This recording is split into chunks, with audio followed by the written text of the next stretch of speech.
to explain as well the clinical importance of your diathermy. And for the laboratory, you're able to prescribe appropriate diathermy parameters for a given case.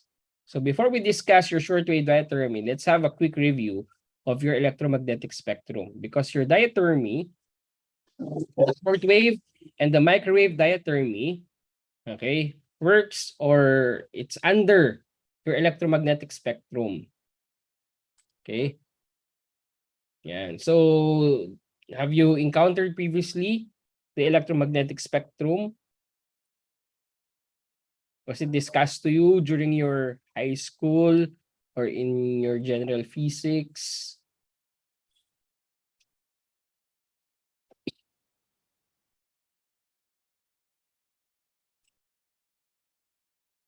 Not yet. Okay. How about for the others? Have you discussed or encountered electromagnetic spectrum?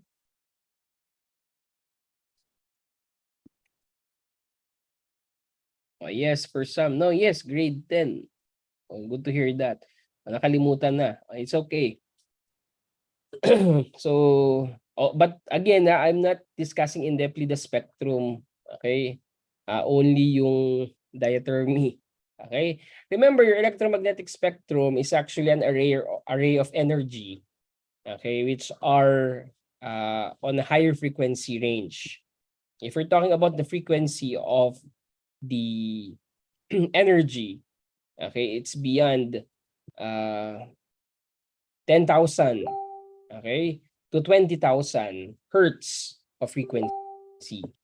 So if it's on distance, we're talking about meters here. Okay? So meters yung distance ng wavelength na sinusukat natin. Okay? So remember, under electromagnetic spectrum, so you have the low frequency spectrum and the high frequency spectrum. So our marker, okay, is actually the visible light. Remember, the visible light is the only energy that is visible to the naked eye under the spectrum. Tama ba? So during high school, I'm not sure if you did the same experiment. So your teacher would ask you to bring a prism glass, and then the prism glass, you have to place it directly in front of the sunlight, and you would see, okay, the prism will have or will create what? What will you see? If you place the prism directly under the sunlight, you would see, the visible light. Okay? And then you would see your, ano makikita mo? Once you place your prism glass, okay, through direct sunlight, ano makikita mo? As the light passes the prism, you would see scattering of light. Diba? And you would see the rainbow. Yes, correct. No, you would see the rainbow. Okay, what are the colors of the rainbow nga? What are the colors of the rainbow?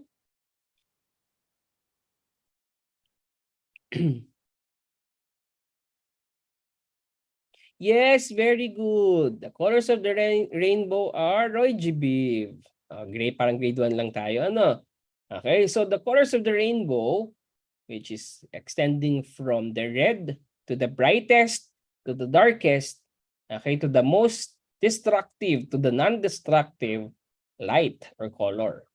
Okay, so red being the sharpest among the colors that you would see under the spectrum, it's a non-destructive light. Okay, and of course, on a higher range, you have your violet or the purple, okay, color under the spectrum. So as you can see here, the red and the violet, okay, has its clinical application.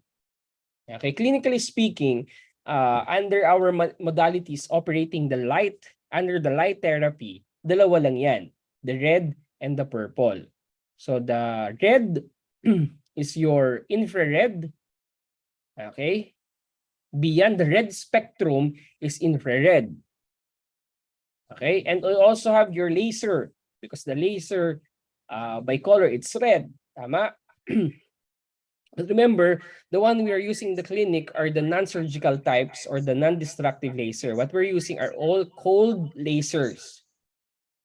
Okay, we will discuss with that separately. And then under the violet spectrum, you have your ultraviolet radiation therapy. We have your UVR therapy. Okay, UV or your ultraviolet has 3 bands, UVA, UVB, UVC. Remember, your ultraviolet, excuse me, your ultraviolet radiation passes directly on the atmosphere. Diba? So, except for your UVC.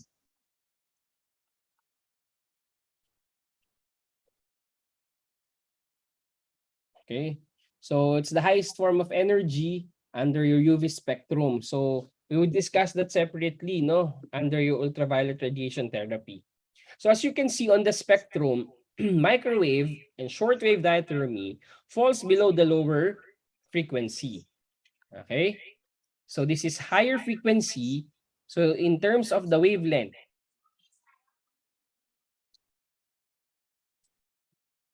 okay? So, increasing wavelength, increasing frequency. This is lower frequency, okay, high or higher wavelength represented by lambda. Ito naman, past beyond the purple or the violet spectrum, okay, higher frequency, shorter wavelength. Diba? So if wavelengths are short, definitely the higher frequency it is. The farther the wavelength to each other is, the higher or the lower the frequency. So as you can see here, you have your microwave and shortwave diathermy under the lower range, okay, of frequency. Yan. Similar with your radio wave. Okay? So di ba? Tingnan mo ha. AM station. Can you give me an AM station on the radio? May nakikinig ba sa inyo ng AM station? Kadalasan kasi syempre FM. Kapag kayo mga nanay at tatay natin o kayo mga lolo't lola, yan, nakikinig sila ng AM. Diba? Yung mga, ano nga to? DCRH, ano pa ba? Ano pa ba yung mga, hindi rin ako masyadong familiar sa AM stations. Pero FM, di ba? O nakikinig ba kayo ng radio? Malamang hindi na, no? Kasi may Spotify na po. So very old, sir. For the oldies. No? O kasi nung time naman na wala pa masyadong Spotify, di ba? I'm not sure if naabutan yun, no? Sa ano lang, sa tawag nito, sa radio lang nakikinig ng mga music. Okay? And during our time, if you're familiar with MTV, yung mix, yan, kapag makikinig ka ng music para maging updated ka sa mga trending music, ganyan, yun yung pinapanood, no? I'm not sure kung familiar pa kayo doon, no? Hindi ko rin sure kung naabutan yun. MTV, Mix, Channel. Yan. For the oldies na po yun, no? Baka hindi nyo na naabutan. Okay?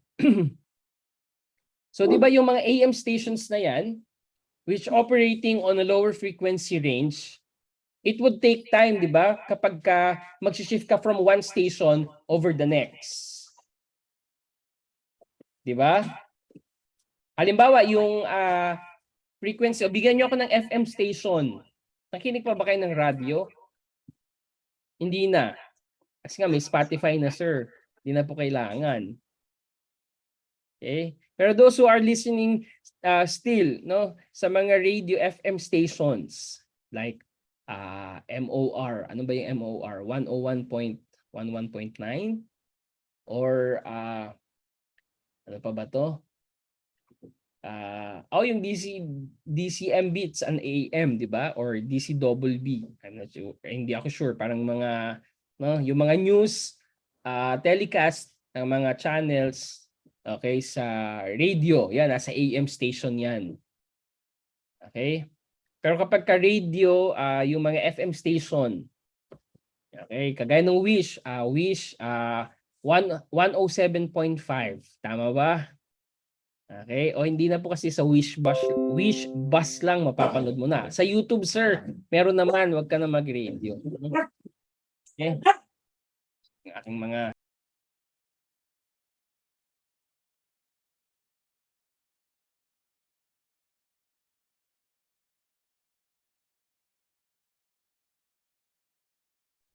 Okay, sorry for the interruption. Yan, no, yung mga frequencies na yan, kung mapapansin nyo, especially sa AM, di ba pagka-change mo yung frequency, ano mangyayari? May maririnig kang sound, di ba? Pag nag-shift ka from one frequency over the other, minsan wala pang signal. Tama? If you move from one frequency to another, minsan walang signal. Same thing sa TV. Di ba? Merong mga noise. May background noise kapag ka nag-change ka ng frequency. Kasi remember, longer ang wavelengths niyan. We're talking about meters already. Saan ba yung natatransmit? Through air, through space, yung signaling natin, di ba? From your device, from your radio, towards dun sa frequency tower, nung particular station na yan, okay? Radio waves, not the sound waves. We're talking about the radio waves. That will be transmitted towards your, or through the medium, through air. Kaya kapag nilipat mo from one station to another, it would take some time para ma-reach yun ng iyong device or ng iyong radio. Kasi the frequency there is actually longer, okay, or shorter rather, pero the wavelength are in distance. Okay, unlike your, no, yung mga nasa higher end, like your UV X-ray. This is very destructive already. Okay? Especially the gamma rays. Diba? Ay mga gamma rays, hindi naman natin yung ginagamit in our personal no, encounter. Kailan ba ginagamit yung mga gamma rays? Weapons of mass destruction, nuclear weapons. Yan.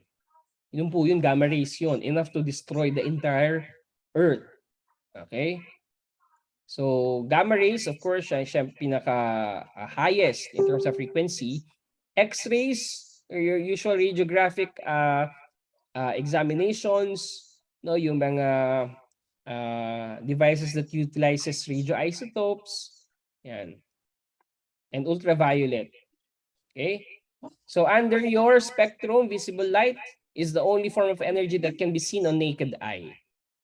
Diba? Because you would see, no, combined, you have your white color. That's why you have your visible light. Okay? So microwave, yeah, no? Kaya tingnan nyo, di ba, it would take some time for your food to be heated in a microwave oven. Tama? Okay? Kasi yung kanyang frequency are much, no, lower. So therefore, the heating component ng mga microwave, it would take some time. Halimbawa, ang mabilis lang naman kapag ang iinitin nyo sa microwave yung mga bread in a span of 30 seconds, mainit na yung tinapay. Okay, pero kapag mag-heat ka ng food coming from your fridge, no, kung malamig yung food tapos nilagay mo sa microwave, it would take some time for the food to be heated. Yan, no? Okay, so your microwave and your shortwave diathermy works under your electromagnetic spectrum. So meaning to say, if we're talking about energy, your shortwave diathermy and your microwave diathermy utilizes electrostatic and electromagnetic fields. Okay, ang form of energy that is actually transmitted by your SWD and NWD would be electromagnetic waves. Is that clear? It's not sound waves, it's not radio wave, it's not light, but actually, no, an electromagnetic wave. Clear?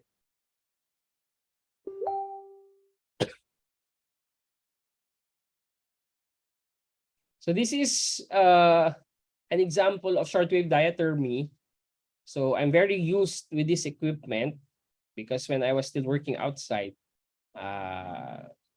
ginagamit talaga natin siya. Okay? So this is a Pulse 970 coming from NRAF Non-News. It's the widely used, most common diathermy that is used in clinics. Okay? Pero dito sa atin kasi, I'm not sure kung ginagamit pa din ang diathermy. For some countries, they already, the western part, the US, okay, already banned the use of diathermy. Ito namang mga modalities na to started in Europe. Okay, the diathermy was first developed by a German physicist. Okay, so it's a German technology. It started from Germany and then it was adapted through time. Okay, yeah. So this is a shortwave diathermy and this is the microwave diathermy. So kung titingnan nyo, ito yung mismong electrodes that transfers or transmits your electromagnetic energy towards the biological tissue, and then the entire unit, okay, creates your electromagnetic field or electrostatic field. So this is your microwave. Di ba ang microwave oven mo, pag binuksan mo may light. Ang microwave diathermy, meron din siyang light. Yan, no? So usually white yung ilaw na yan. Okay, visible light. And then, but it's not the light that creates the electromagnetic field, but rather it's what inside, okay, those electrodes. Yan, ito yung mga electrodes ng ating diathermy. Unfortunately, wala tayong ganitong machine sa lab. Okay, because the cost of a shortwave diathermy is almost $500,000. Okay? When I was with Valenzuela since 2013, I started 2012, and I requested for a shortwave diathermy sometime in 2013. Okay? Hindi sila makapagbigay kasi nga napakamahal. That time it's almost 300,000 in peso. Okay? What more now? It's siguro $500,000 or almost, no? $1 million na yung price niyan. Okay, even the shockwave therapy, mahal din yung shockwave. Okay? O sa US kasi remember, yung mga modalities, even the ES, the TENS, the ultrasound, specifically the APTA, the American Physical Therapy Association already releases or already released sometime in 2010, if I'm not mistaken. I know, not 2010, not 2015, 16, sometime that year, okay, they release a position statement to ban ultrasound in their practice kasi wala naman talaga siyang physiological benefit. Okay, aside from it's a placebo intervention. So, but again, European countries are well versed with modalities and up to date. Ang mga European countries are still using modalities like our practice. No? We are highly dependent on modalities. Sa US kasi, yung ES o yung TENS, ginagawa na ng pasyente sa kanilang bahay, marunong sila mag-operate ng ES or TENS, then pag dadating nila sa clinic, hindi na sila mag-a-apply ng ES and TENS kasi they would proceed directly doon sa exercise. Okay? Pero dito sa atin, again, since it's the scope of our practice, and yun na yung ating traditional, okay, way of treatment and approach, so we cannot move away from that as of the moment. Okay? Pero sa US, they started banning no, yung mga modalities. Okay? So shortwave diathermy, since we're talking about electromagnetic waves or energy, imagine the frequency of the wavelength. It's 11 meters. Gaano kahaba yung 11 meters? Can you imagine kung nakikita mo yung wave from one point to another, it's 11 meters ang distance niya or 27.12 megahertz. Take note of that. Okay, laging lumalabas yan sa board exam. What is the therapeutic frequency for shortwave diathermy? 27.12 or 11 meters. Okay? Or pwedeng 13.56 or 22 meters or 40.68 megahertz or 7 meters. Imagine how long the wave is. If you can see, it appears in front of you, ganun siya kahaba, 11 meters. Okay? So the strongest effect is within the muscle. It can heat up. Take note, shortwave diathermy is a deep heating modality. Okay? So it's a deep heating modality. So meaning to say, it's a substitute to your ultrasound. Okay? Kasi ultrasound lang naman yung isa pang deep heating. Okay? But the good thing about shortwave diathermy is that it can do both superficial and deep modality, the heating modality. So same thing, if it's a superficial modality, it can be a substitute on your hot moist pack for superficial heating. Okay? The strongest effect is on muscle. Okay? It could heat up the muscle for about 4 to 6 degrees Celsius. But majority of the heating is achieved at the subcutaneous layer. So 3 to 5 centimeters yung kanyang depth of penetration. It could heat up actually the bone. The energy can be absorbed by the bone. Okay, and most of the heating occurs at the subcutaneous level. So imagine 15 degrees Celsius. So ibig sabihin po ba, sir, pag nilagay ko yan sa aking tiyan, it could heat up the fat tissues for about 15 degrees. Papayat ka po ba? Kasi matutunaw yung taba. It doesn't work like that. Okay? Because of the energy being absorbed at the superficial layers, kaya lang naman mas na-absorb siya ng subcutaneous. But remember, the effect is seen on the muscle. Okay? The muscle, of course, once it's heated, dun mo na yun. Dun na all the physiological benefits, like for example, increase in circulation, decrease in pain metabolites, so and so forth. Through vasodilation, okay? Kaya ka nagkakaroon ng physiological benefit after deep heating. It's not because that the fat tissues are heated up, okay? But partly, yes, they are heated kasi nga na-absorb siya superficial. Remember, di ba, in the principle of sa ultrasound, na-discuss natin yan. If the energy is absorbed, it's not readily penetrated. If the energy is penetrated on the deeper tissues, definitely no energy is absorbed on the superficial layer. Okay, if it is if it is absorbed on the superficial layer, then most of the energy would be reflected. Okay, nagba-bounce lang yung energy from the skin, nagba-bounce lang siya. Hindi siya na-absorb, okay, on the immediate layers nor been penetrated sa deeper tissues. Nakuha? Okay, that's why your shortwave diathermy can reach up to 3 to 5 centimeter. Yung usual modality mo lang, ang heating element niya is nasa 1 cm.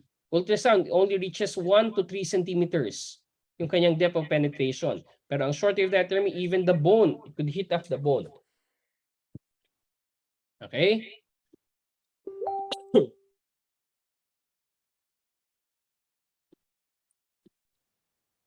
So your shortwave diathermy can be delivered towards the body tissue using electromagnetic waves coming from the device. So as you can see here, you have your machine circuit. And eto, the machine circuit, once it's plugged on your AC or the current, okay, it produces your oscillation. This oscillation or the waves creating the electromagnetic field through the coils. Okay, there are certain component, okay, on the machine that creates the oscillation. And this oscillation are being amplified. Ini-increase siya, okay, to produce the desired outcome, which is your electromagnetic and your electrostatic field. Okay? And then, okay, to produce electromagnetic and electrostatic field, the patient should be part of the circuit. Kasi hindi magpo-produce yan kung hindi yan nakakabit sa patient. So it's actually placed directly over the treatment site and then the patient act, okay, as part of the circuit. Clear? So there are two types, okay, of shortwave diathermy. You have your electric field and you have your magnetic field, as you can see on the type of energy produced by the unit. Electric and magnetic field. Nakuha? So the two types, okay, are your capacitive, or also known as condenser field or electric field, and you have your inductive or magnetic field. So nakita nyo yung electrodes kanina, if you are to place it directly over the treatment site, it would be like this. Yan, no? And then the heating component or the heating element is actually found on the electrodes. But it's the unit that will produce the oscillation and amplify that particular wave or magnetic or electrical field produced by the electrode. So in this case, ang tawag dito is capacitive electrode. Okay, ito naman yung inductive electrode, yung tinatawag nating drum electrode. So nakita niyo yung coil. The coil is the one producing your electromagnetic field. Okay? So when it is applied, your electromagnetic field applied on the biological tissue, okay? Ang tawag po doon is inductothermy. Okay? Through inductive heating. Okay? Similar sa sa mga induction stove. Wala po kaming induction stove kasi lang kami, diuling lang kami, sir. O kaya LPG lang. Minsan wala pang ang gas, no?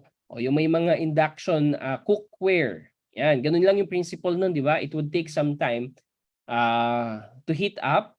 Okay, at the same time, galing siya doon sa sa induction stove. Okay, to produce the heat. Okay? So ganun lang din halos yung principle nun. So in induction heating, you have your drum electrode that produces the heating component through the coil inside that drum or electrode. Nakuha?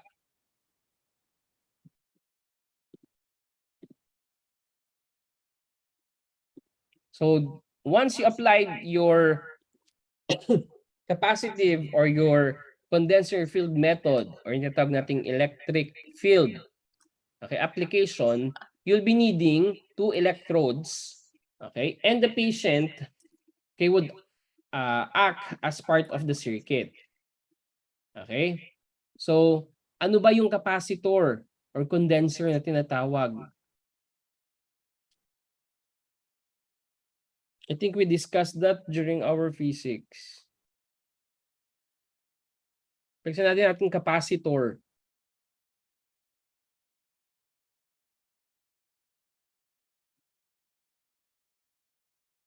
Di ba? It's the ability of the body to store up a charge energy. Yes, di ba? Okay?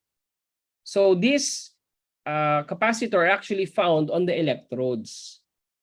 Okay, and once connected on the biological tissue, okay, it's required that you have a space between the electrode and the skin. Or halimbawa, kung ito yung treatment site mo, there should be a space. Because remember, it's the field. Okay, so you are heating the area, okay, through the electrostatic or electromagnetic field produced by the electrodes. Okay? So, kailangan may spacing because remember, ang medium natin dito, kagagamit ng ultrasonic gel. Okay, ang kailangan mo lang dito is the space. Okay, minsan kailangan mo bigyan ng space. Yan. Okay? So, inductothermy, so kapag ka-inductothermy naman, take note, magnetic field ang napoproduce. Ang tinatawag nating magnetic field heating through SWD. So it's the use of electrode using a thick insulated cable which completes the circuit from the machine. Yan. So best example, ewan ko kung mapapansin nyo or have you experienced it when you plug the charger of your devices, whether it's your phone or your laptop, direct to the AC plug, and then when you touch the cable, sometimes it produces a static field. Okay? The one that you would feel under the cable nung iyong charger or nung iyong plug, okay, would be magnetic field. So similar to that, it's the cable that produces the electromagnetic field. So later I would show you the application naman kapag ka-coil o yung tinatawag nating inductive approach. Basta tandaan nyo lang, kapag ka-electrode, electrostatic, or yung tinatawag nating capacitive or condenser field method. Kapag ka naman inductothermy, ang ginagamit dyan is coil or cable. So what's the effect of your electrostatic field once applied on the tissue? Okay, kaya ka nagkakaroon ng heating on the deeper tissues because the ions are keep moving inside the line of or along the line of force. Okay, so free ions, whether positive or negative, okay, even the neutral charge ions will just move to and fro, okay, within the line of force. So if they move, the product is actually kinetic energy, therefore creating a heat, okay, inside the tissue. Dipolar molecules such as water, okay, will move towards the opposite charge condenser plate. Okay, so the dipolar molecules could be either attached towards the positive pole or on the negative pole. Non-polar molecule, example would be your fat, undergo distortion. So when this fat distorts or they underwent distortion, it creates heat also. Kaya kung mapapansin nyo kanina, subcutaneous heating is about 15 degrees Celsius. It's because the fat cells or the subcutaneous or the adipose tissues are being distorted. Okay, but hindi ibig sabihin nun that those fat cells, okay, are actually utilized by the body. Hindi. Okay? Kumbaga, nade-deform lang sila. Kaya siya nagkakaroon ng heating. Okay? And you cannot use diathermy for weight loss management. Okay? Pero pag nag-apply ka kasi ng diathermy, makikita mo yung area, okay, would start to sweat. Okay? Pagpapawisan yun because of the heating, the superficial heating. Okay? Remember, this is a dry heat. Okay? Dry heat yung napoproduce niya. Pero you would see na yung area is actually heated because of sweating. Okay? Kaya it's important, okay, that when you apply your shortwave diathermy, it should always come with a towel. Okay? So imagine in-apply mo yung electrodes over the skin directly. Okay? Tapos walang towel. And you know for a fact that this is a heating modality. It could be superficial or deep heating. And then your patient starts to sweat along the area. And then this electrode keeps on heating the area. What would happen to the sweat?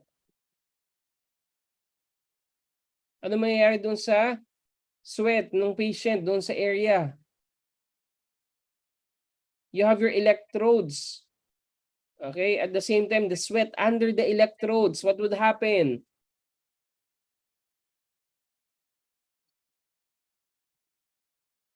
O, yan ang mangyayari.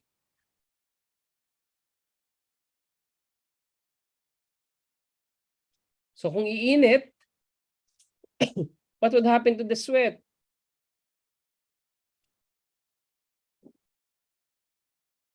There comes a point na yung sweat would become, mag-evaporate ba siya? Actually, hindi siya mag-evaporate. Actually, ma-activate nga yung sweating mo because of the heat. Okay? Ano mangyayari? Mahi-heat stroke. So, ano mangyayari dun sa sweat niya? Pinapainitan mo yung sweat. What would happen? Parang tubig lang yan. Tataas ang resistance? No? May tubig dun sa area, nag-sweat si patient. Tapos yung electrode, andito, it keeps on providing electrostatic and electromagnetic wave.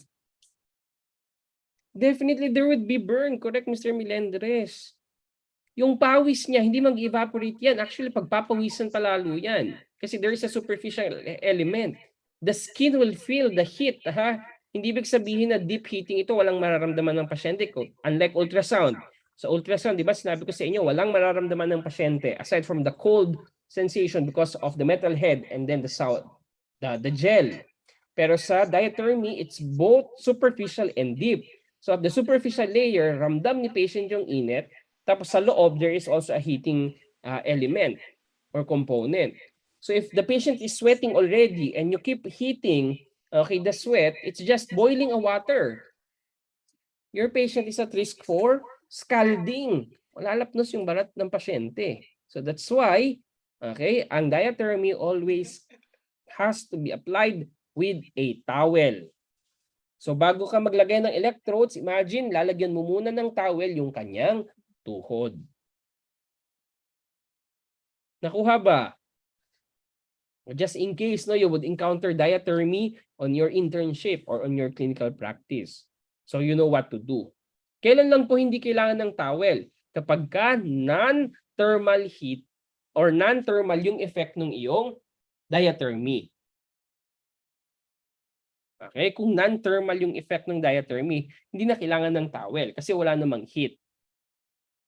Pero kapag may heating element, okay, automatic kailangan may towel ka, may wrap towel in between the electrodes. Nakuha? Otherwise, pagtapos ng iyong treatment, luto na. No? Kung walang towel yan, luto na yung pasyente. Okay?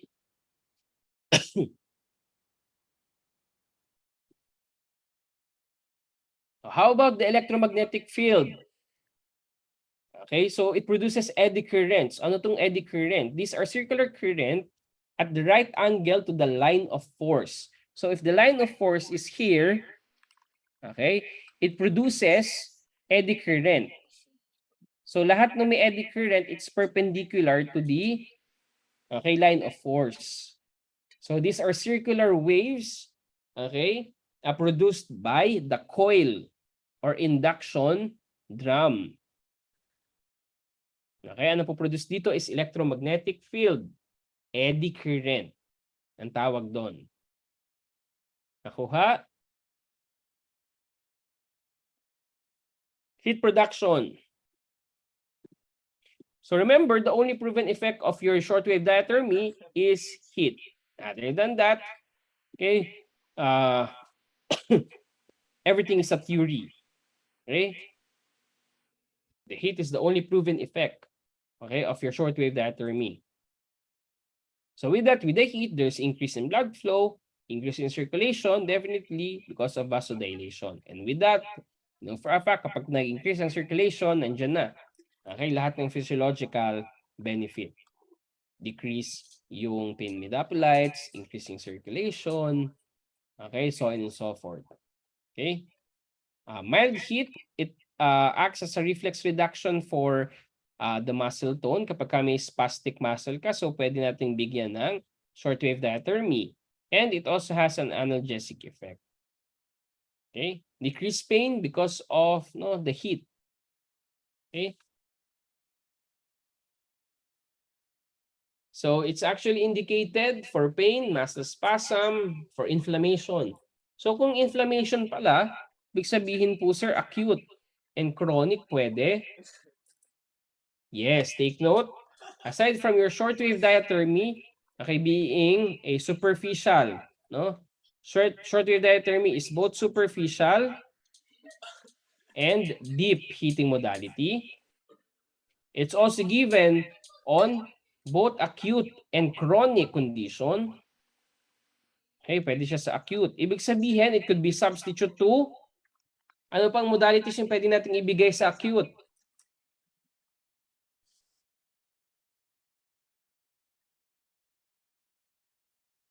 O ano pang modalities yung pwede natin ibigay sa acute?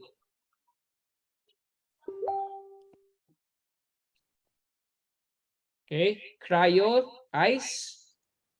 Diba? Usually kapag acute, sprain, strain injury, o lagyan mo agad ng yelo. What if for example walang yelo? Nasira yung ref doon sa clinic, walang ice, natunaw. Okay, nasira yung ref. Okay, wala tayong modality for acute. Meron. It's your shortwave diathermy. But remember, it has to be pulsed shortwave diathermy. Take note, it has to be pulsed. Okay, later I will explain. Okay, this is minimal to no heating. Similar to your ultrasound, di ba? We have discussed, you have your pulsed wave or pulsed ultrasound. Okay? Yan, no? Acute. And then of course, for chronic, you have your usual SWD na mayroong heating effect. It's indicated for delayed healing sa mga unhealed fractures, which is sa ibang modality, it's contraindication. So to facilitate healing, bigyan natin ng shorter diathermy. Infection. No, pwede pala yan sa infection. So ibig sabihin, kahit infected yung wound, pwede natin ibigay. Yes, using the non-thermal, okay, effect ng SWD through pulsed short-wave diathermy. Fibrosis sa mga patient na on post tender repair, okay, to facilitate no or to prevent yung fibrosis, okay, or healing ng tissues, okay, ng ligaments, ng tendon, okay, pwede nating SWD.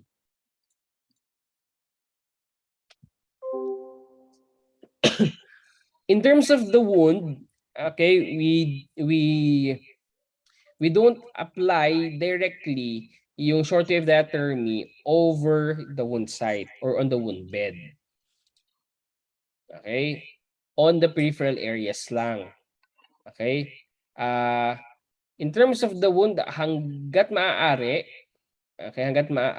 we don't recommend no yung diathermy in terms of wound healing. Okay? Ginagamit lang natin siya kapag halimbawa meron tayong presence ng infection, but it's not necessarily na wound. Okay? So ano ba yung halimbawa may abscess? Common yan. Halimbawa yung muscle nagkaroon ng nana, abscess, di ba? Spas. So to treat that, we can administer. There's no actual wound, ha? Walang actual wound yon.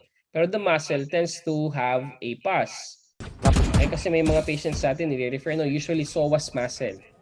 No? Meron tayong tinatawag na psoas abscess. Common yan. Common site yan ng pus or abscess. For any muscle that could develop an abscess, you can provide short-wave diathermy. But it should be the pulsed wave or the non-thermal effect.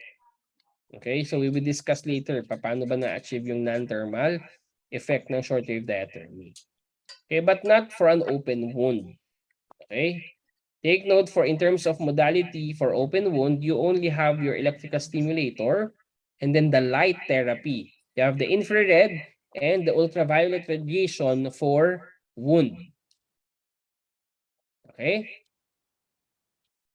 Yan. Any question? Any other question?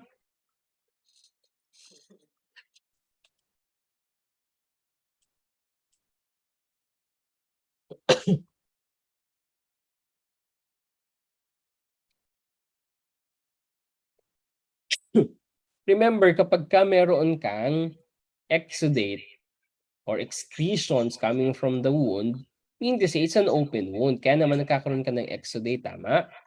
It's something that is open. Again, ang sinasabi po natin, these are, it's not a wound per se, but rather a condition with inflammation or infection. Okay? But not necessarily a wound. Okay? Because generally, we don't apply diathermy on an open wound. Okay? Later, you discuss no, yung indication. Are you familiar with carbuncle? You know what is a carbuncle?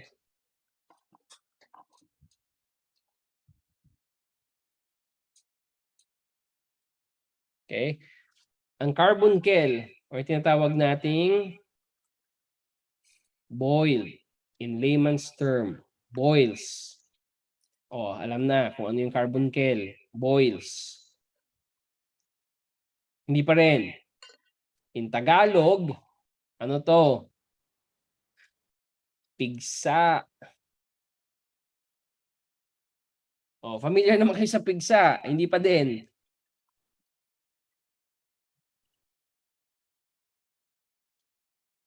Oh, Yun po yun. Carbuncle or your boil, okay? 'Di ba ang boil meron yung nana, 'di ba?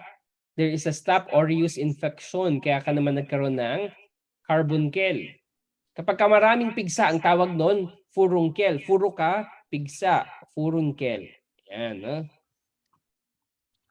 Kapag ka sobrang daming pigsa, ibig sabihin yung katawan mo ay pinamumugaran na ng Staphylococcus aureus infection. No? So, yung mga pigsa na yan, tinitreat natin yan ng shortwave diathermy. Pero of course, I haven't tried that. Okay? I haven't attempted to use shortwave diathermy for infective conditions. Okay? I never tried that. Okay? Yes, for pain syndrome, gunagamit natin siya, but not for infection, just to be safe. Although the textbook, although the literature says so, it's better to be safe than sorry, ika nga. Okay? And it doesn't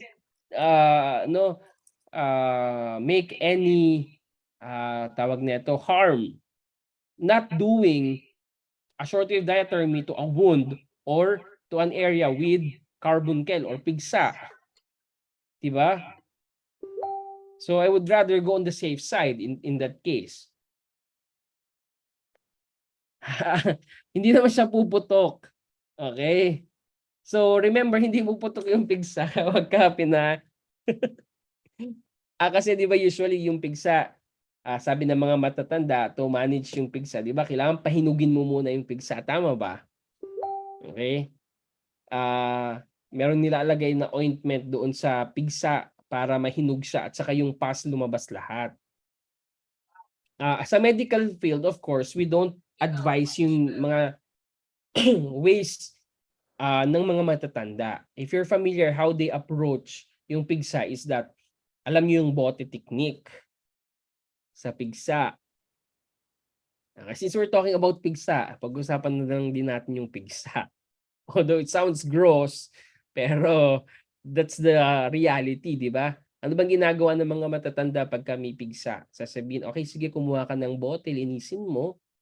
Okay, then lalagyan natin siya ng, sisindihan ng kandila yung loob ng bote. No? Lalagyan mo, paiinitan mo siya. Then kapag mainit na yung bote, yun yung ilalagay mo doon sa pigsa. And then, pagkatapos nun, para siyang may suction effect, di ba? Hihigupin niya yung pigsa. Okay, tapos anong gagawin? Okay, i-smack mo yung bote. No? Para yung pigsa pumutok sa loob ng bote. Okay? Di ba? Ganun yun. Ganun yan tinitreat ng mga matatanda. Of course, it's not advisable in the medical field. Ano po ba yung ginagawa kapag may pigsa in actual medical practice? Siyempre, kung may pigsa yan, it's an incision. Hihiwain talaga yan. It cannot be aspirated kasi remember, yung mga pus cell, unless otherwise it's a liquefied pus, then it can be extracted through needle. Kaya lang kasi may naiiwan. So the doctors usually incise yung pigsa para lumabas lahat ng nana. And then of course, you have your wound management after. Siyempre, susuture yun kasi in-incise mo. Okay? Hanggang sa lumabas lahat ng pigsa. Nana. Yung nana. Okay? Or the pus. Or yung abscess. Yan. Okay? So again, although the books and the literature tells you that it's indicated for such case, okay, but again, it's better to be safe than sorry. Okay, wag na lang mag-administer. Okay? Just, kumbaga, it's nice to know. Okay? Pwede pala yung shortwave diathermy in infective conditions. Nakuha po?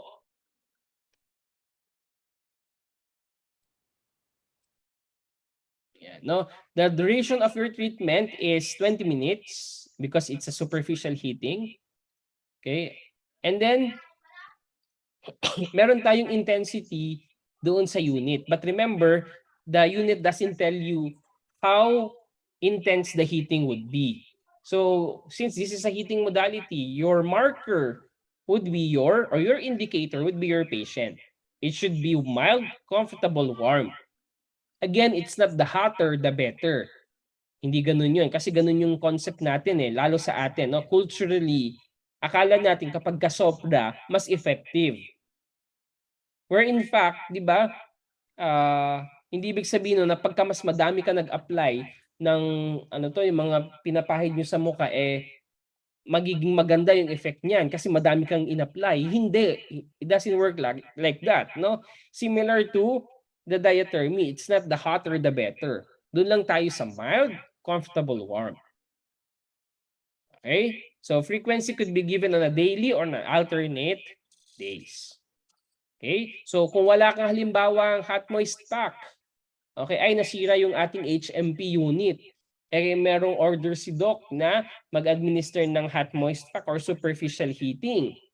Nasira yung ating hydrocolator tank. Ay, sorry po, wala po tayong heating muna today kasi sira yung ating hydrocolator tank. Meron ka namang shortwave diathermy. Why not use the shortwave diathermy? Provided that you have your clearance, and then of course you check your contraindication. Baka mamaya may contraindication naman for shortwave diathermy. Okay? Para saan ba ang shortwave diathermy?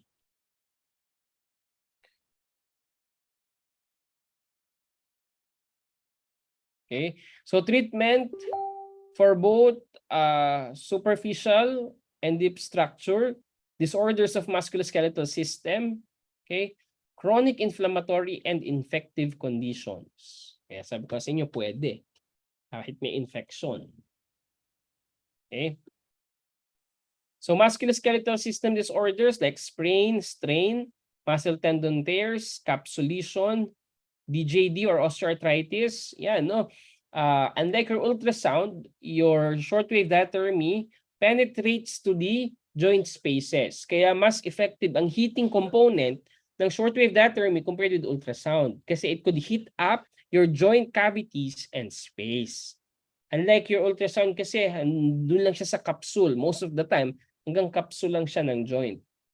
So kaya kapag halimbawa osteoarthritis of the knee, okay, sometimes it's best to apply yung shortwave diathermy compared with ultrasound. It just so happen kaya majority of the clinic don't invest with shortwave diathermy kasi may ultrasound naman. It's the same. Deep heating pa rin naman yun. Okay, joint stiffness, hematoma. So ibig sabihin kahit merong bleeding, may ecchymosis, pwede ang shortwave diathermy. Yes, again, provided you would use the non-heating or the non-thermal SWD. Pulsed shortwave diathermy. Okay? Chronic inflammatory infective condition, pwede sa synovitis, bursitis, infected surgical incision, yan, pwede. Okay? Carbuncles, sabi ko sa inyo, yung mga abscess, sinusitis. So imagine you can place yung electrodes here over your nasal sinus, and then if you have a chronic sinusitis, you can be treated with shortwave diathermy. But again, in reality, we don't do that. Okay? So just nice to know, kumbaga. Dysmenorrhea, no? So ibig sabihin, kahit may menstruation sa ibang modality, it's an absolute contraindication kapag may mens. Di ba? Ano ba yung dysmenorrhea? What is dysmenorrhea?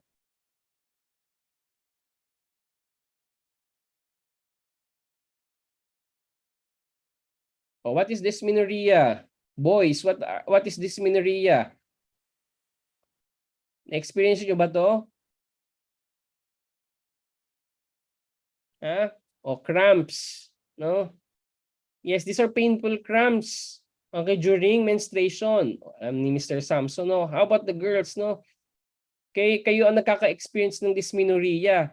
Ang mga boys, hindi naman kami nakaka-experience ng dysmenorrhea, no? So, dysmenorrhea is actually painful cramps, di ba? Kapag meron kang menstruation. Kasi remember, the uterine lining during your menstruation, it signifies that your uterus is ready for implantation. Tama ba? Okay? Pero kapag hindi ka nabuntis, there is of course, walang intercourse na nangyari, or, again, I'm talking about marital sex. Okay? So, kunyari, yung mag-asawa, okay, hindi nabuntis, syempre, on the next cycle, Nung babae, lahat ng products ng implantation or supposedly the lining, the uterine lining has to shed off. Okay? Kaya naman siya masakit is because kailangan gumuho lahat ng uterine lining. Hindi gumuho yung mattress ha. Ang guguho yung uterine lining. Kaya kapag sa susunod na menstruation nyo, makapal, di ba, yung lumalabas na blood or yung menses. Okay? Minsan buo-buo. Those are the products of your uterine lining. Okay? Oh. To facilitate yung painful, to inhibit the painful cramps during menstruation, pwede din natin bigyan ng shortwave diathermy. Heating to, thermal. Okay? O, di ba kapag may painful cramps kayo, di ba pag may dysmenorrhea, ano bang ginagawa ninyo, girls?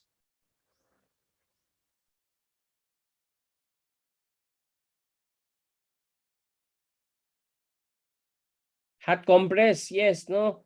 O, correct. Most of you, di ba, nag-apply kayo ng hot bag sa inyong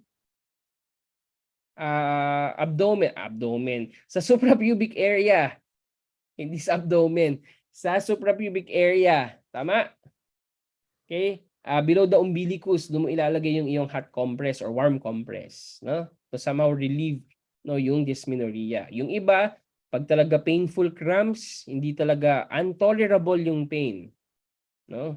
Like my sister, kapag nasa menses siya during the first days ng kanyang menstruation, nakakaawa kasi namamaluktot siya sa sakit, hindi siya nakakagalaw, talagang nasa bed lang siya the whole day.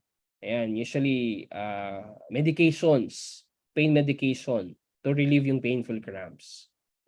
Okay? Again, iba-iba naman yan, no? Iba-iba tayo ng response ng katawan. So same thing with the female, diba?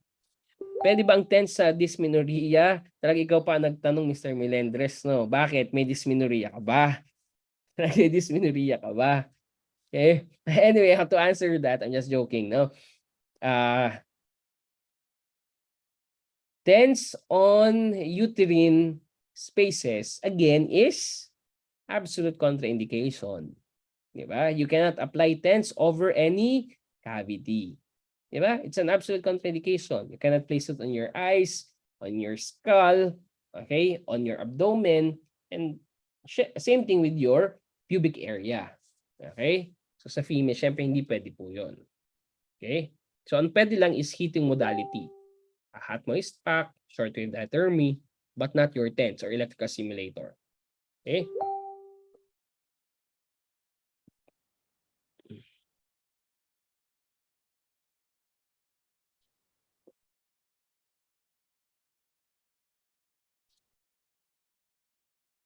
Contraindications. So, yan. Of course, if you have a list of indication, you also have a long list of contraindication. Absolute and relative. Siyempre, bawal sa cancer or growing tumor, malignant tissue, over-ischemic tissue sa mga patient na mayroong vascular disease.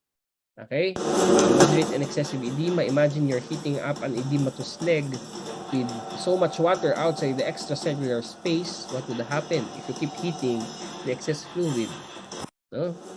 Over wet dressing, same thing. No? And adhesive tapes. Okay, what would happen? That would be a risk for burn or skin damage. O yung wet dressing mo, nag-apply ka ng shortwave diathermy o natuyo na, naging dry yung dressing. So ngayon, ang mangyayari, no? Yung dressing mo na nilagay, natuyo, instead na kailangan mo ngang maging wet yung wound. O di lalo siya nag-dry up. Diba? Metallic implants, siyempre bawal. It could reach up to the bone, kaya bawal yan. Absolute. Okay? Pacemaker, hemorrhagic areas, tuberculous joint. No? Bawal yan sa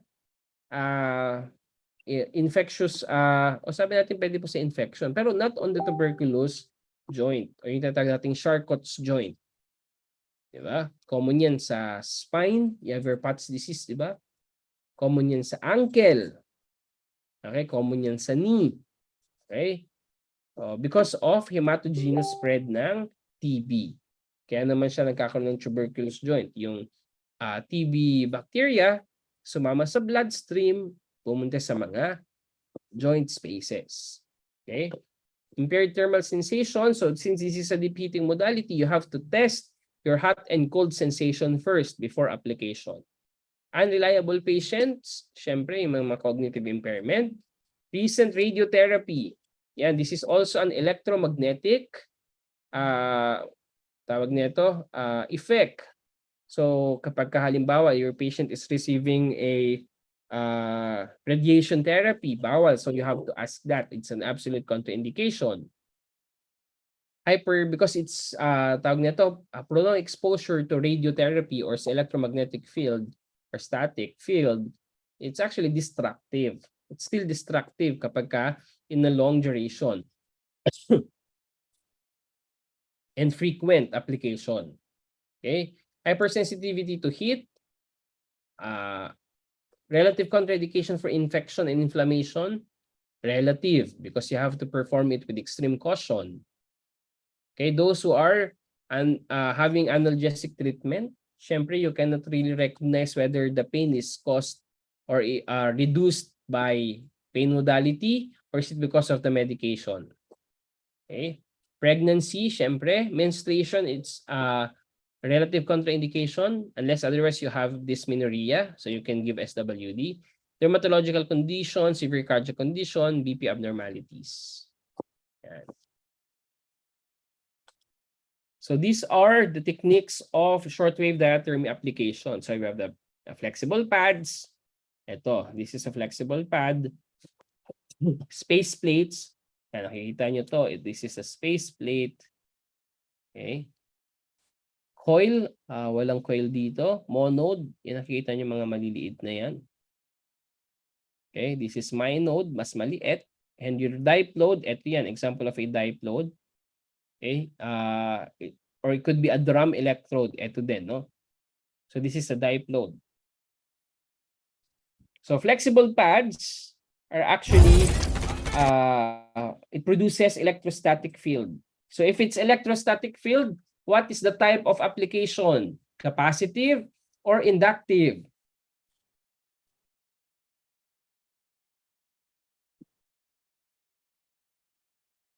If it's flexible pad, is it capacitive or inductive?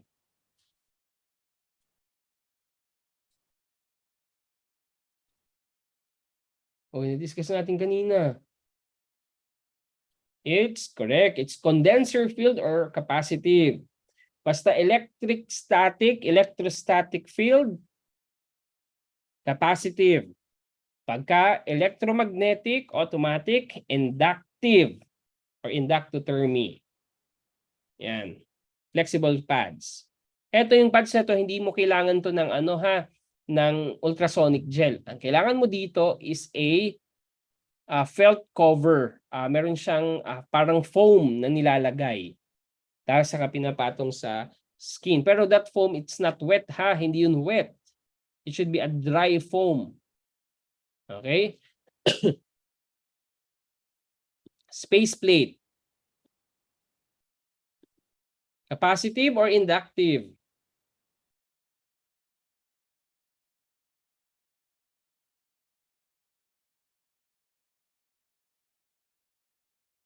Okay, correct, no? It's capacitive, no? Si Mr. Samson lang kausap ko. Yes, Mr. Gershano, no? Capacitive. O, ito yung sinasabi ko sa inyo kanina. You have to place a towel in between before you apply the electrode. Otherwise, kung walang towel yan, there's a risk of scalding. Di ba? Pag sabing scalding, magkakaroon ng lapnos, malalapnos ang pasyente. Okay? Because of extreme heat. Not because of the electrode, but because of the sweating. Ayan, no? Kaya importante, laging may towel. Okay? So, it's a metal electrode encased in a perspex cover. So, yung cover na ito, nakikita nyo parang gray area. It's made up of a plastic resin. Similar dun sa mga epoxy resin, parang ganun siya. Ayan, okay? And nandoon underneath that perspex cover, nandun yung iyong electrode that produces electrostatic field. Coil. Capacitive or inductive?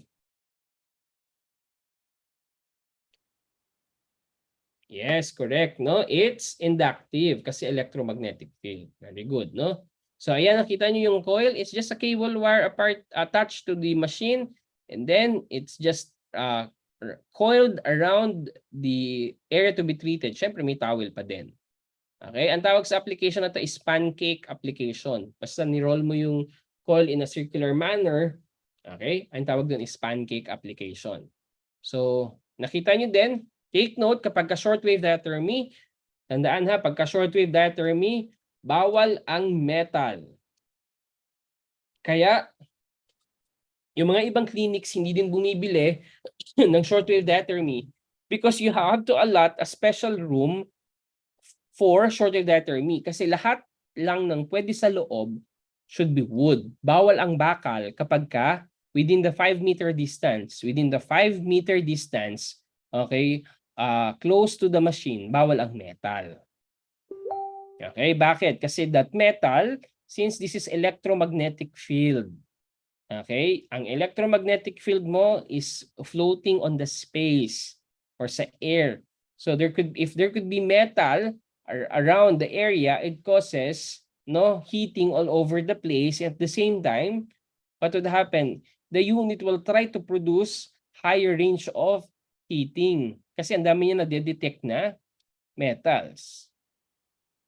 Okay? So, bawal. Kaya kapag merong shortwave diathermy, bawal gamitin sa electric plinths, bawal gamitin sa mga metal plinths, ang pwede lang is sa mga wood plinths. Kaya yung iba hindi din sila tawag nito gumagamit ng shortwave diathermy because it's very costly to prepare a separate room para lang sa diathermy. Okay? Yan, coil, example of inductive.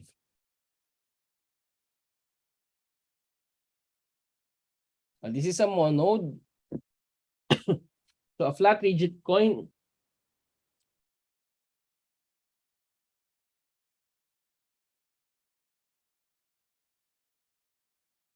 So it's a flat rigid coin encased in a perspex cover.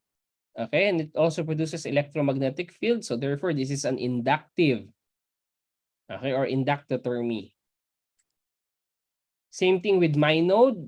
Okay, a conical rigid coil encased in a perspex cover. Halos parehas lang. Mas maliit nga lang yung monode kumpara sa monode. And you have your dipole, yung pinakamalaki. Yan, usually drum electrodes or pwedeng, ayan, yung typical flat coiled, sa loob niya, nandun yung coil. Okay? With two wings attached in a central bar by hinges. Yan. This is an electromagnetic field or inductothermy. Okay? Any questions so far with the application of your shortwave diathermy? So ano lang yung electrostatic? Ano nga lang yung yung kailangan mo ng capacitive or condenser field application?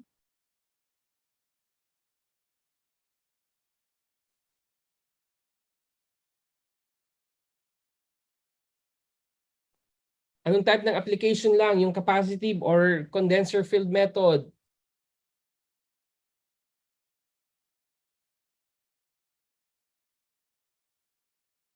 Kaka-mention lang natin. Dalawa lang yun, di ba? Out of the applications that we discussed, di ba?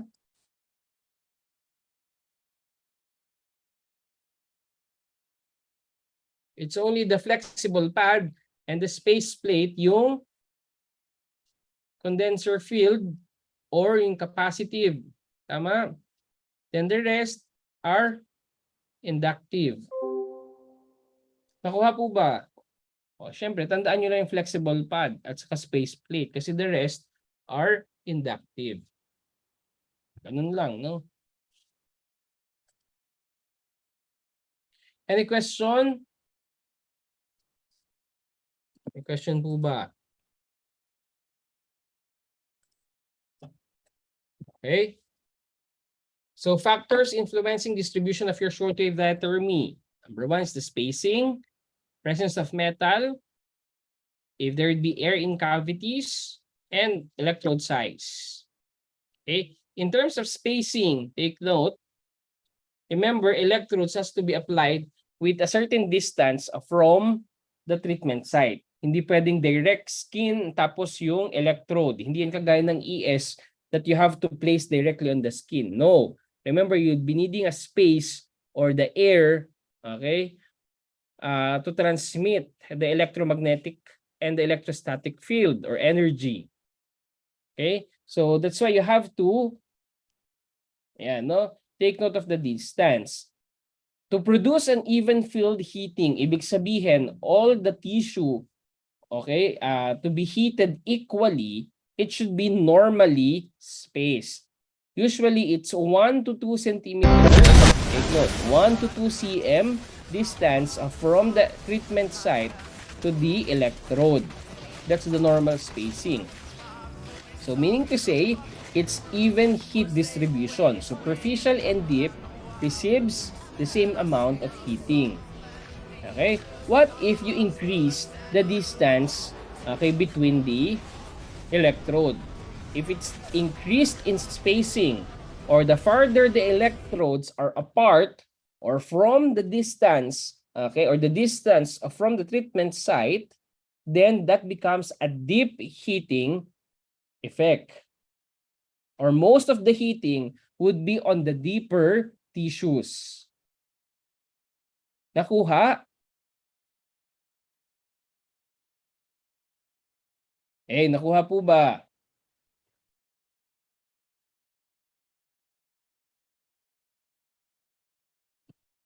Okay, again, no? Kapag ka even spacing, normally itong circle na to represents the treatment site.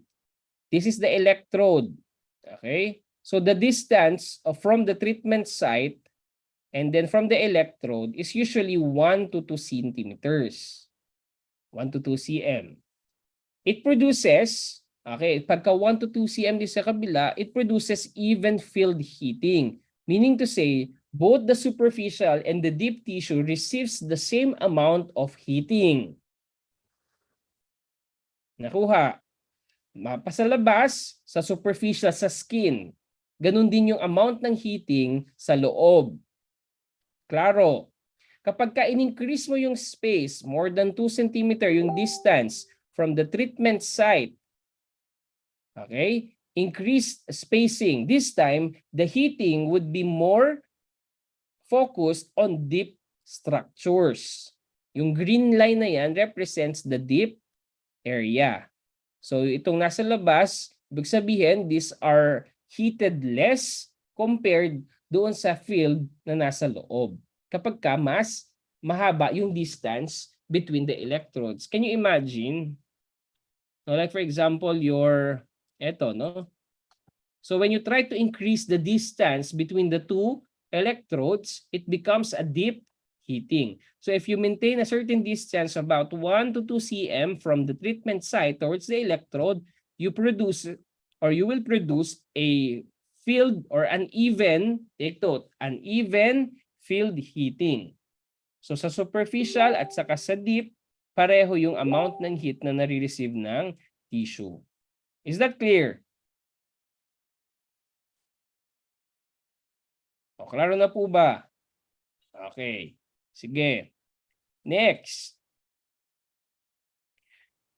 Pagka dinicrease naman natin yung space, aside from you produced even heating, it's more superficial.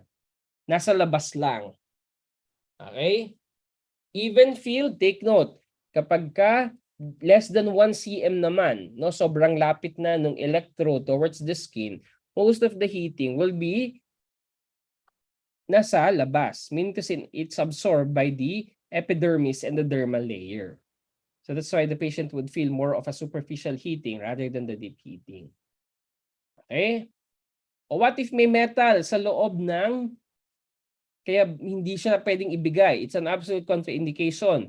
Imagine there is a metal implant within the tissue. The concentration of line of force is within the metal.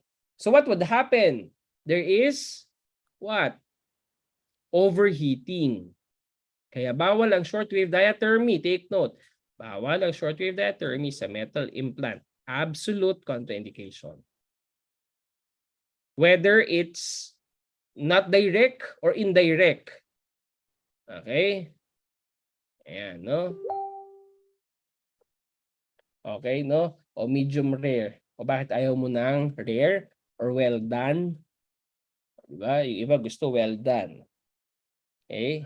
Ako gusto ko medium rare. Ayoko din ng rare kasi hilaw pa yon, no? Same thing kapag may metal implant, no? O kapag ka naman merong cavities, may halimbawa sa sinuses. O di ba sabi natin kanina sinusitis pwede nating ibigay. Okay? Or any cavities or spaces, what would happen? The line of force will avoid the sinus. Okay? So the red area corresponds to the sinus or the cavity. Okay? So it won't hit directly the cavity or space, like for example sa so it would just hit up the area, okay, outside the cavity or space, or within, okay, the cavity or the space. Okay? O what if for example, maliit na electrode naman, monode or minode yung ginamit natin. Smaller diameter than the diameter of the limb. Okay, the line of force will be concentrated superficially, meaning to say sa labas lang lahat ng heating. Kapag ka mas maliit yung electrode kumpara doon sa treatment area, it's superficial. What if naman mas malaki kumpara doon sa treatment site? Okay? Nothing will happen kasi the rest will just travel through air. Nakuha? So it's better to use larger electrode or at least the size of the treatment area compared to a smaller electrode. Because remember, if it's heating, you want to achieve deep heating effect. Nakuha? What if, for example, slightly larger? Okay? Even distribution. Mas malaki lang ng kaonte doon sa treatment size. Okay? So yeah, no? It would try to cover the areas, okay, of the treatment site. So ibig sabihin, para deep heating, okay, at the same time you have a even heating, whether superficial or deep, okay? So dapat slightly larger than the area to be treated. Okay? So what are the other therapeutic variation? So to produce even heating, even heating, ano dapat ang kailangan? Sabi natin kanina, in terms of spacing, okay, it should be 1 to 2 centimeter distance from the treatment size. Check. How about the electrodes?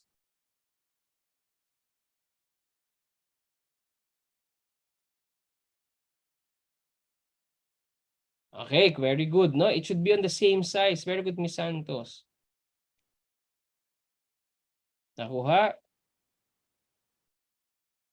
Yan. So, take note of that, no? Lalabas niya sa exam. What if you want to concentrate the heating on one side? Gusto mo halimbawa sa right side lang or sa left side? Kasi mas may complaint si patient dun sa left. So, you use different size of electrode. One smaller and one larger. Okay? The question is, no, nasaan yung heating? The smaller or the larger electrode?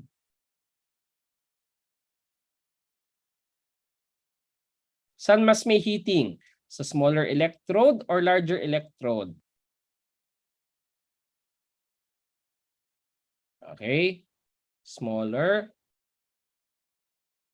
Okay, kasi sabi natin kanina, di ba, to produce an even heating, it has to be the same size of the treatment area. So the heating is more focused doon sa smaller electrode. Kasi the rest of your electromagnetic field will just travel through air. Okay, so more concentrated on one side. So to concentrate one aspect, to concentrate the heating on one aspect of the body using an an equal size of electrode. But uneven spacing. Ito naman, yung isa malayo, ito around 1 to 2 cm. Let's say for example, ito naman 3 to 5 cm. Kita nyo, markedly spaced yung electrode on the right side. So definitely, the heating is more concentrated on the electrode closer to the treatment site. Yan. So mas concentrated yung heating on one aspect. Is that clear? Okay. How about coplanar? Kasi ito, it's parallel. Tama? Parallel to the treatment site. Yung arrangement na na-discuss natin as to electrodes, spacing, it's parallel to the treatment site. What if it's placed perpendicular to the site? Parang yung kanina, ito. Ayan, no? So, this is perpendicular to the treatment site. Kasi pag parallel yan, dapat naka-sandwich yan between the area. Okay? So, ang tawag dito sa ganitong arrangement is coplanar method. Coplanar. Ano ba siya? Yan, no? So, if it's perpendicular, okay, to the structure, okay, superficial 25 millimeter spacing should be used. Okay. So, like for example, the distance between, take note, the distance between the adjacent edges, okay, must be greater than the sum of the skin and electrode distance. The skin and electrode distance. Ito yun. So, this is the sum of, no? This is the inter-electrode distance. Gaano kalayo? So, this is X. So, X is equals to A plus B. Bakit nagkaroon tayo ng math? No, kasi sabi, it's the sum. The distance should be the sum between the distance of electrode and on the skin. So, if this is 25 millimeter space between A and B, so the inter-electrode distance should be 50 millimeters. Tama, ganun lang yun. Nakuha? So to increase heating, you increase the space. So ibig sabihin, mas malayo dapat yung inter-electrode, mas malayo dapat yung skin and electrode interface to increase the heating. Nakuha po? Nakuha ba? Is that clear? The coplanar technique?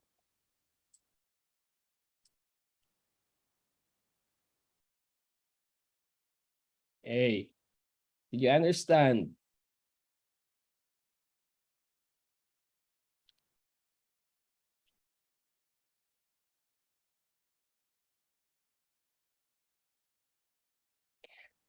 Deep po ba increase rin yung space? Actually, kapag coplanar,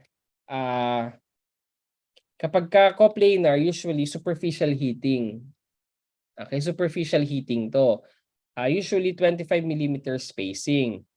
So, that spacing is between the electrode and the skin. So, ito yung skin, yung red line. So, yung electrode mo and then the skin should be at least 25 millimeters for superficial heating.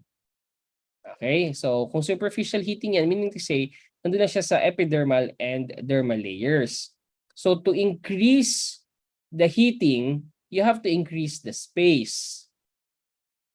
Okay? And to increase that space, okay, o find your X. Hindi ko na po mahanap yung X, naka-move on na ako, no? So, yung X is the distance between the sum of your electrode and skin distance. So that would be A and B. Okay, so therefore, to increase yung heating, you increase the space between the electrode. And to increase the space, you have to increase the electrode and skin interface. Definitely. Nakuha?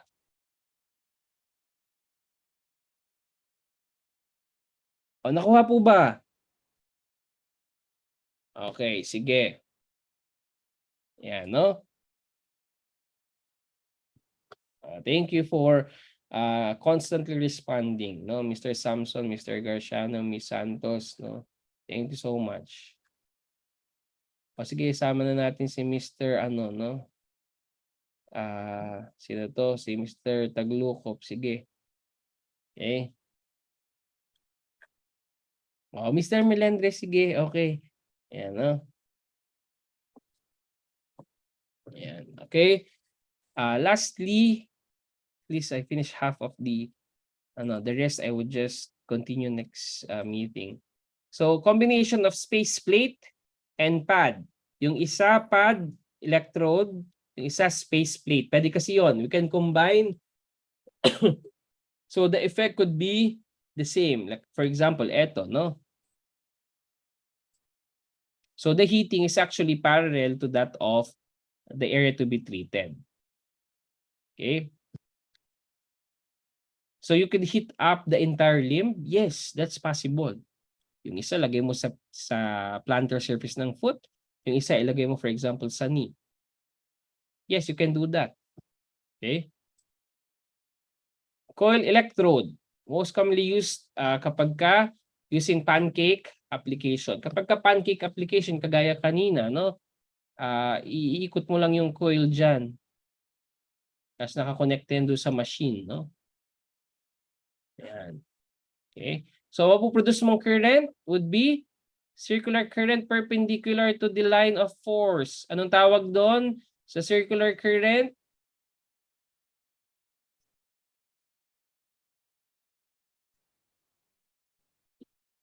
Ano nga tawag uli doon? These are circular current that is perpendicular to the line of force. Yan, no? Correct, Mr. Gawan, Mr. Samson, no? Correct. That's eddy current, no? Yun yung responsible for heating up the tissue. It's the eddy current. Yan. Ito, flexible pad and a coil. Usually sa hip and shoulder. So meron kang flexible pad. Like for example, masakit yung likod ni patient, no? Or sa hip. So mag-apply ako ng flexible pad. Okay, this is a flexible pad. And sabi, meron kang coil. So you can apply a coil over the hip area. So pwede kang meron diyang pancake. Yan. Pwedeng ganyan, no? Meron kang flexible pad plus coil. Pwedeng ganon. Pwede yan sa shoulder and hip joint. Okay? Minsan kapag ka-coil, you can wrap it directly doon sa limb. Pwede mong iikot yun. Okay, halimbawa, nakarap yan doon sa leg ni patient.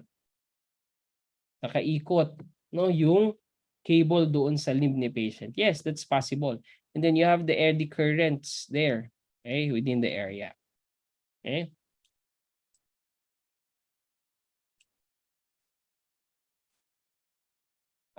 This is dipload. Yan, okay? Ano yan? Si ano yan, no? Sino nga to? Who's that Pokemon? Okay?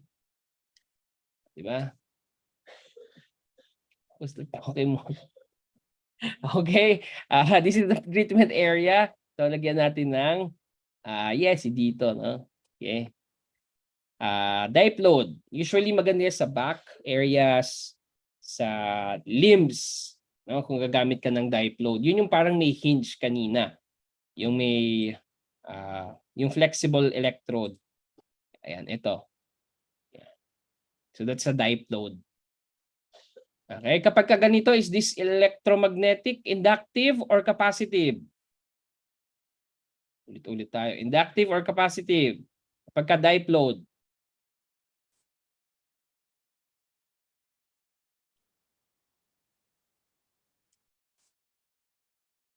Yes, correct, Miss Galang. No, it's inductive, no? Electromagnetic kasi.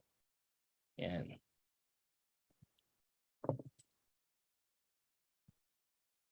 So pwede ding in combination, dalawang space plate with flexible pad, or pwedeng dalawang flexible pads lang. Okay? Or pwedeng flexible pad with space plate. Pwede kasi 'yon. But remember to keep a towel in between the limb to absorb any perspiration. That is very important kapag ka shortwave diathermy. Take note. Don't forget your towel. Okay? Crossfire, this is the treatment of the sinus, usually sa face, di ba? So, lalagyan mo yung, kung ito yung kanyang nose, yung isa sa frontal sinus, ilalagay mo dito yung, usually yung maliliit yan, monode, minode, at saka yung isa nasa maxillary sinus. Okay? So, ganyan, no? Pwede yan. Okay, but again, remember, clinically wise, hindi na natin talaga siya ginagawa. Just nice to know. Okay? O, kapag may dysmenorrhea ka, pwede mong lagyan ng dalawang flexible pad. Okay, flexible pad. Siyempre, space plate, hindi kakayanin, no? Flexible pads lang, kailangan mo dito. Okay, so, painitan natin yung suprapubic area ni patient, no, na merong dysmenorrhea. Okay?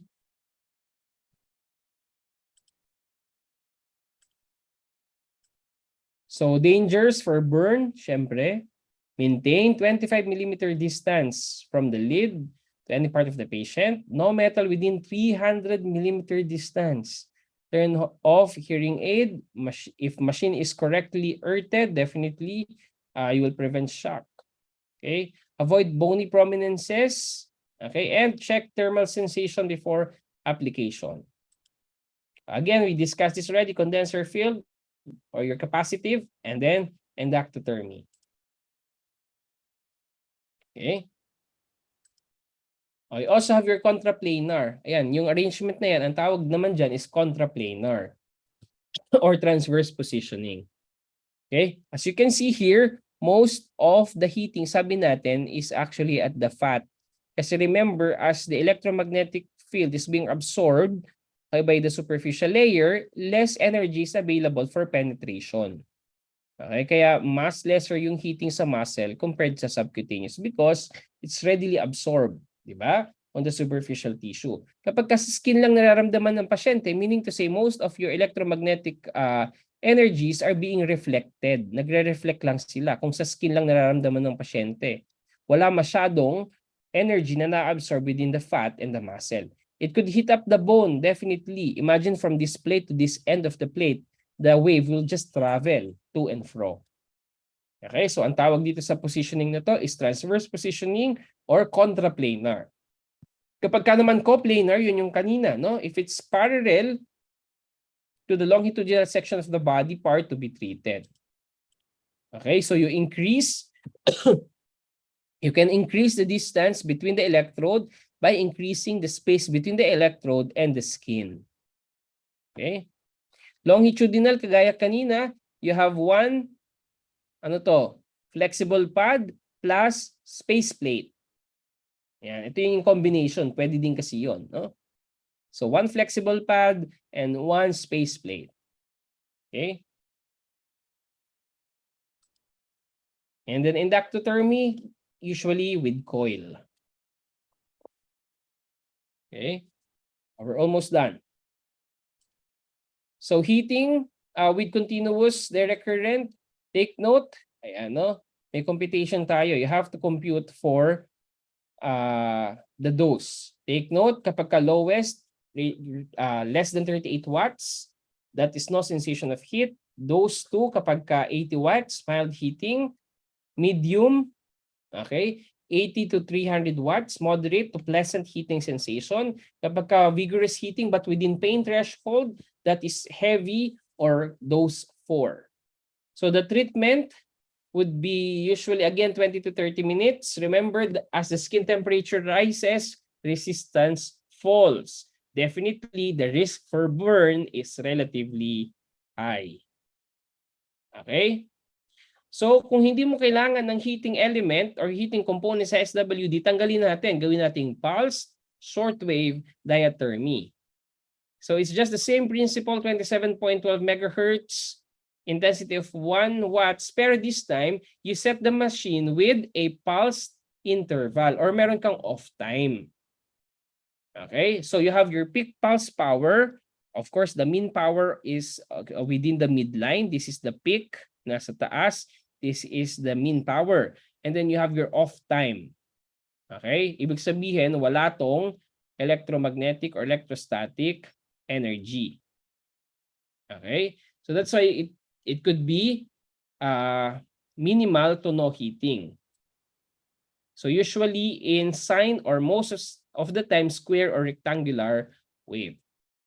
Okay? How to compute for power for the pulse? Kasi sometimes you have to set that. Okay? So pulse period is on and off time. By yes, it has to be within those one. Kasi beyond that, it becomes a heating shortwave diathermy already, hindi na siya pulse. Kaya dapat, pag kinumpute mo, nandun ka lang sa range ng dose 1. Tama yun, Mr. Melendres. Okay, kaya dapat ang range mo, hindi ka lalagpas doon sa 38 watts. Tama ba? Yan, less than 38 watts. Kasi yun yung no heating element. So how to compute for the mean power? So pulse period is on and off time. Okay, so it is peak pulse power over the frequency. Percentage of on time, so pulse duration per over the pulse period in millisecond, and the mean power is equals to peak pulse power, the one you computed for pulse period, and then times the percentage of the time. For example, if the peak pulse power is 800 watts and your pulse duration is 0.4 milliseconds and the pulse frequency is 200 hertz, what is the dose for pulse shortwave diathermy? May ganito sa exam. Compute for the mean peak power. Mean power pala, sorry. Looking for the mean power kasi this would identify your dose. Dali, compute. 1 minute.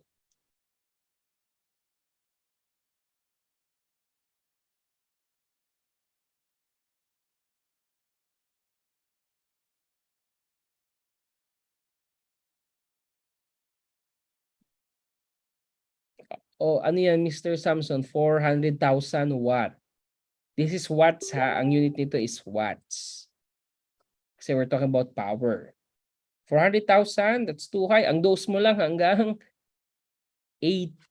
Di ba kanina? If you more than 300 watts pala. 300 watts. In this case, you have to compute first for the pulse period. So peak pulse power over pulse frequency. Ilan yon? Pulse period. Peak pulse power over pulse frequency. Ilan?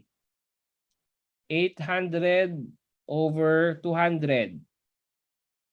4. So pulse period is 4 milliseconds since we're talking about on and off time. Okay. Percentage on time. Pulse duration over the pulse period. Pulse duration is 0.4 millisecond over 4. Yung pulse period mo is 4 millisecond. Ilan yan? So the percentage on time is 0.1 or in percent, ilan yun? 0.1 or 10%. Tama? if it's in percent, kasi tinitingnan natin percentage on time. Ilang percent naka-on yung machine? Only 10%. You get what I mean? And peak power is, what is the peak power? Peak pulse power in watts is 800, tama ba? 800 watts times the percentage on time. And that is 0.10, or 10% of 800 is how much? Yes, very good. Ang galing nyo pala sa math. Ba't hindi kayo joke lang, no? Mag-PT. Magaling tayo sa math. Okay? 80 watts. Oh, balik tayo sa dose. Oh, looking on the computed mean power. Oh, what is the dose? Dose 1, 2, 3, or 4?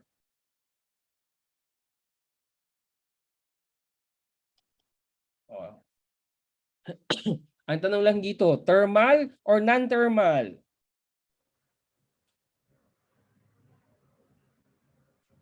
Balik tayo dun sa dose. Thermal or non-thermal?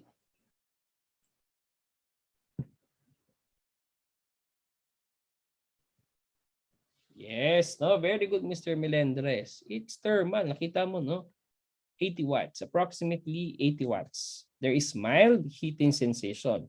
So, ibig sabihin, if non-thermal yung gusto mo, you have to adjust your percentage on time and you adjust the peak pulse power. Nakuha.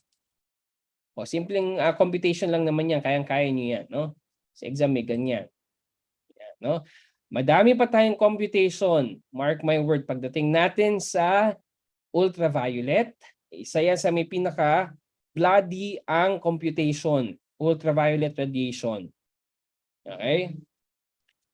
Buti nga dito, madali lang, no? Required lang naman ibigay yung yung mean power. No? Hindi na kayo mahirapan. Hindi pwede mag-calculator. Mental math lang. Joke lang. Pwede naman.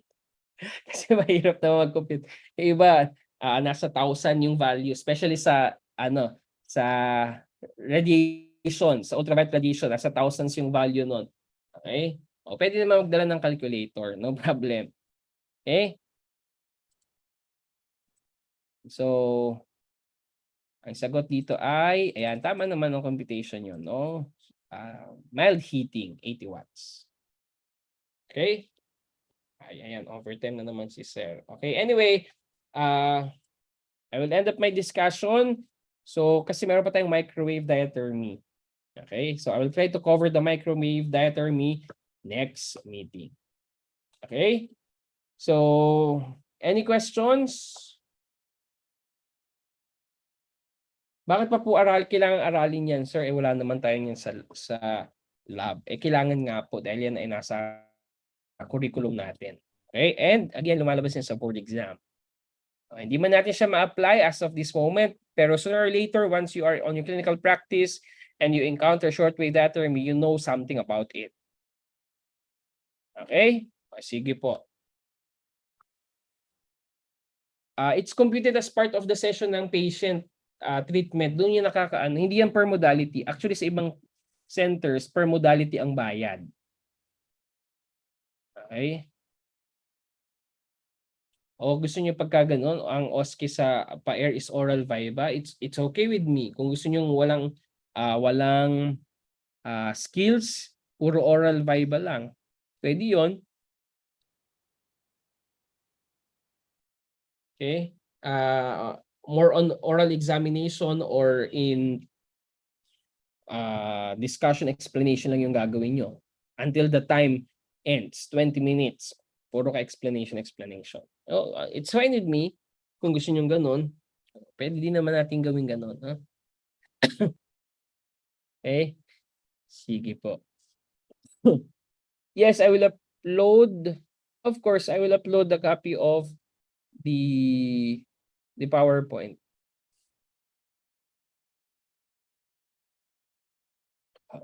How's the exam? The written exam? Madali lang, di ba?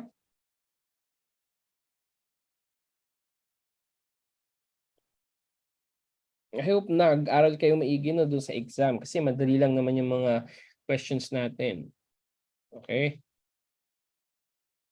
Okay, so anyway, kung wala na pong question, just turn on your cameras for attendance.